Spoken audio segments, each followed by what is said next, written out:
ওকে তো আগেই বলেছি মুচ্ছে সুগা, আগেই বলেছি যে মুচ্ছে ঘুমাগা। আর তুই যে কত বড় এমপি, কত বড় সংগঠন, এই 9-10 সিটটা জিতে দেখা। আর সীমার বাইর মমতা ব্যানার্জিকে আল্লাহ মানুষের কাছে মাইনাস করে দেবে। মোকাজ্জল ইসলামকে তো এই মমতা ব্যানার্জি, আপনারা তো দেখেছেন দুপুরবেলায় সে বক্তব্য রেখেছে আমার সব ক্ষমতা ইলেকশন কমিশন কেড়ে নিয়েছে।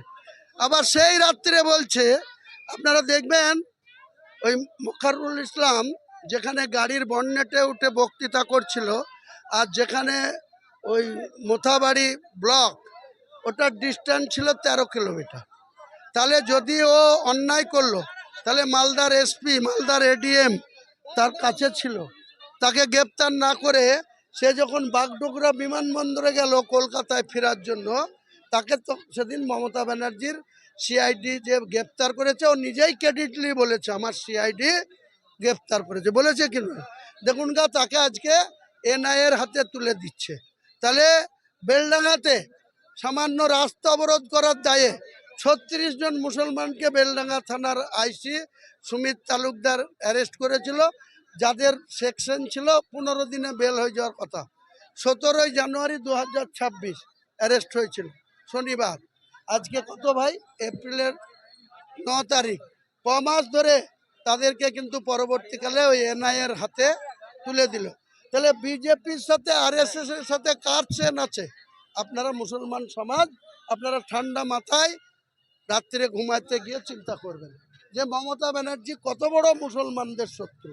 শুধু বিভিন্ন জায়গায়, বীরভূমের বকটয়ে 9 জন মুসলমান, 8 বছরের বয়স থেকে 80 বছরের 9 জন মুসলমানকে কারা মেরেছিল? পুড়িয়ে, আগুন দিয়ে। তৃণমূলকে পুড়িয়ে মেরেছিল। আজকে মমতা ব্যানার্জির পুলিশ সব জায়গাতে, মমতা ব্যানার্জির ক্যাডাররা মুসলমানকে মারছে কে? মুসলমান। মরছে কে? মুসলমান। আর ডিম খাচ্ছে কে? মমতা ব্যানার্জির দারোগা বাবুরা। এটা থেকে সাবধান।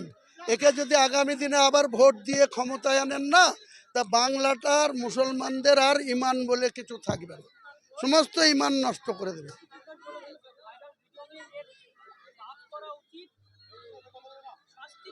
আমিও কুণাল ঘোষকে বলছি, তোমাদের হাতে সিআইডি আছে, তোমাদের হাতে আইবি আছে। তোমরা এই 19শে ডিসেম্বরের ভিডিও, আমিও দাবি করছি ইনকোয়ারি হোক, তদন্ত হোক। যদি আমি কোনো দোষের দোষী হই, বা কোনো ভারতবর্ষের নরেন্দ্র দাস মোদী বা অমিত শাহ বা ওই আসামের মুখ্যমন্ত্রী হিমন্ত বিশ্ব শর্মা বা মধ্যপ্রদেশের মুখ্যমন্ত্রী মোহন যাদব, এদের সঙ্গে কোনো জায়গায় আমাকে যদি মিলার কোনো ছবি দেখাতে পারে, কোনো কথা বলার প্রমাণ দিতে পারে, 1000 কোটি তো দূরের কথা, 1 কোটি টাকার লেনদেনের যদি কোনো প্রমাণ দিতে পারে, তাহলে আমি যা শাস্তি দিবে আমি মেনে নেব। আর যদি না পারে, 1000 কোটি টাকার ক্লেম করেছে, তো এই কুণাল ঘোষের সাথে আর অভিষেকের সাথে আর মমতার সাথে আর ববির সাথে 2000 কোটি টাকার কেস করবো, দিয়ে আদায় করবো, তবে ছাড়বো।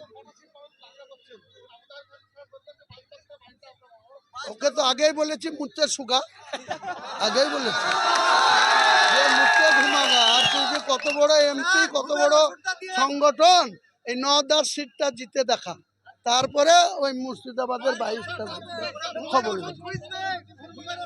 হ্যাঁ, আমি এইরকম কোনো এজেমশন করি না। যেভাবে সমর্থন ভোটের দিনে, এইভাবে যদি মানুষ আমাদের পাশে থাকে, তো লক্ষাধিক ভোটে জিতবো। এরা তৃণমূল 3য় স্থানে যাবে, রেজিনগরেও 3য় স্থানে যাবে, বিজেপি সেখানে আসবে, কংগ্রেস 4র্থে যাবে, এখানেও ওখানেও দেখে নেবেন। রেজিনগরেও ফার্স্ট পজিশনে আমি থাকবো, আমার সঙ্গে দূরত্ব 80,000-এর থাকবে। বিজেপি সেকেন্ড হবে, তৃণমূল থার্ড হবে। ওই 2016 সালে আমি নির্দলে দাঁড়িয়ে তৃণমূলের এই প্রতীককে থার্ড পজিশনে পাঠিয়ে দিয়েছি।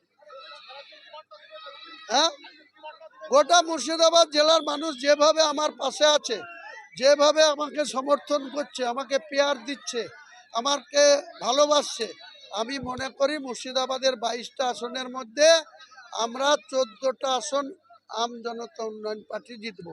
বাকি যে 8টা আসন থাকে 14 8 22, দেখবেন কংগ্রেসও 2 1টা সিট পাবে, বিজেপিও 2টো ছিল তারাও 2 3টে সিট পাবে, আর তৃণমূল যদি পায় 1টা থেকে 2টো সিট পেতে পারে। আপনারা মিলিয়ে নেবেন।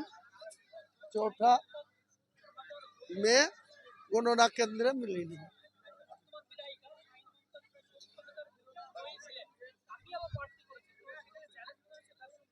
দেখুন, সাইনা মমতাজ সম্বন্ধে আমি কিছু বলবো না। কেন বলবো না?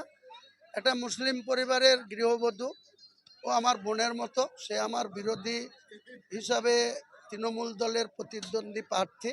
আমি কোনো মুসলিম পরিবারের ভদ্র মহিলাকে নিয়ে কোনো কুরুচিকর কোনো কথা বা মানুষের যে রায় সেটা নিয়ে আমি কোনো গর্ব বা কোনো অহংকার আমি দেখাবো না। মানুষ যদি, আল্লাহ যদি চায়, সম্মান দিনেওয়ালা আল্লাহ, সম্মান কেড়ে নেওয়া মালিকও আল্লাহ।